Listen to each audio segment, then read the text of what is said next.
Today I want to show you guys how to make the best bannock ever, fried and baked.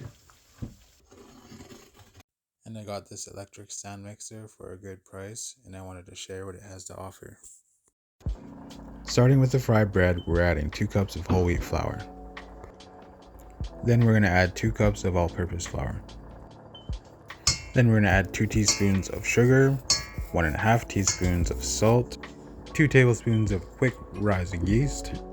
Get a whisk, mix thoroughly to ensure yeast is mixed everywhere.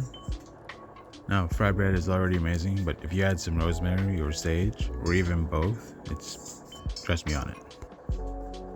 Now that it's been thoroughly mixed, we can begin making the dough.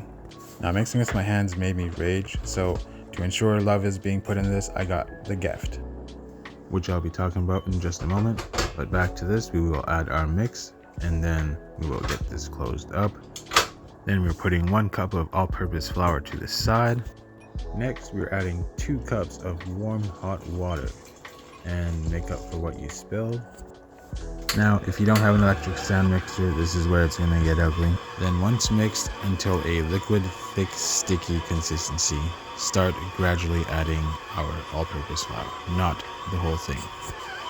Once you see it start to form a dough, check on it every now and then, because what you're aiming for is to be able to form a ball and it doesn't stick to your hands, and it's going to be nice and stretchy, just like that, like the elastic in your sweatpants. Next, we're going to get some parchment paper and some shortening and grease up a bowl, just like that. Now we transfer our dough into that greased bowl. Then we're going to apply 1/8 of vegetable oil all around the dough. And then we're going to rub it around just like so. Make sure you give it a good spank for the first rise. Then we're going to cover it with a greased up lid, or you can use a saran wrap. Now, if you live in a warm environment, I'm jealous, and you could probably just let it sit and rise on your counter. But for me, I live in a cold part of Canada, and I got to toss it in my stove to proof. So, yeah. Once the 30 minutes of rising is up, you should have something that looks like this. Punch it down, then we're ready to form up some fried bread. But before we go any further, I wanted to talk about the GEFT. Having this definitely makes me want to expand my horizons to bake more things other than the Bannock and the Betty Crocker premixed stuff that I buy. I got one before this, but that one costed between like $40 to $60, and I definitely got what I paid for. But I also didn't need a super fancy one that would cost about 1/3 of my rent, because it is truly hard to find good product for a good price these days. But after a good couple of days of researching positive reviews, I finally found this, which is super easy to use. Just plug it in, it's on already. Press the button on the side to release the lock to open it. Has a twist and secure for the mixing bowl. Same for closing it. Press the button, close it, it'll pop and lock. As for the spill guard, you can remove it. It has these rubber grippy things so it won't fall off. Put it back on, stays nice and secure. Super easy to adjust, just press down, that is all. And as you can see, it's nice and snug now. Features these suction grips to help it stay secure. Also a spring twist and lock system for your mixers, which are your dough hook, flat beater, and wire whisk. And it shows what speeds to use them on. Now that about wraps up everything that I have to say about the GEFT electric stand mixer. Back to baking our bannock. Over medium-high heat, add 3/4 cups of milk. To the mixing bowl, 1 cup of all-purpose flour. Then 2 cups of whole wheat flour. 2 tablespoons baking powder, 2 tablespoons sugar, 1.5 teaspoons of salt, then 1/2 cup of unsalted butter. Before adding in the warm milk, mix in the flour until the flour has this flaky-like consistency. So now we're going to bring it over to our stand, close the lid, make sure it's secure, add in our warm milk. Now we can turn this bad boy on and let it mix. Forgetting the hook is essential. Remember, we are making the best Bannock here, so stay with me here. And now we're mixing properly. Now, as opposed to fried bread, we are aiming for a soft, Play-Doh-like feel. Get out your baking pan and either use greased parchment paper or a non-stick silicone sheet like mine.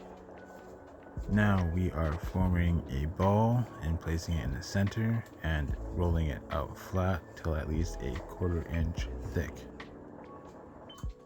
Place it in the oven at 400 degrees and then set your timer for 30 minutes. Now while that's baking, we are going to start frying some Bannock. Get out some cooking oil. I like to use shortening. Now grab some of our amazing dough and start forming some Bannock bread to fry, starting off with something like this. Now we're going to start working our way from the inside to the out until we have something that looks like this. Size of my palm, about this flat. Yeah, it's ready to go. Or form it however you want to. Through trial and error over medium-high heat to achieve the perfect Bannock fried bread, we are going to cook it on both sides for 30 seconds each. This is to achieve that perfect fluffiness that we want in the end. And these next 2 times, we're going to be doing it for at least 40 seconds to a minute, or until we get this amazing, perfect golden brown look. And then we're going to do that same thing for the other side. Now look at this. That is literally golden. That is awesome right there. I am so proud of this. Just listen to this. That is what you want, a golden crisp. Plus, forget cheese pulls, look at this. That's the best thing ever. And then just look at how nice and fluffy this is. And the baked Bannock is ready, and we'll get back to this in just a moment. Back to appreciating this fluffiness. It just doesn't get any better than this, and I wanted to show a close-up on the pole. Bannock bread is easily the most underrated bread ever.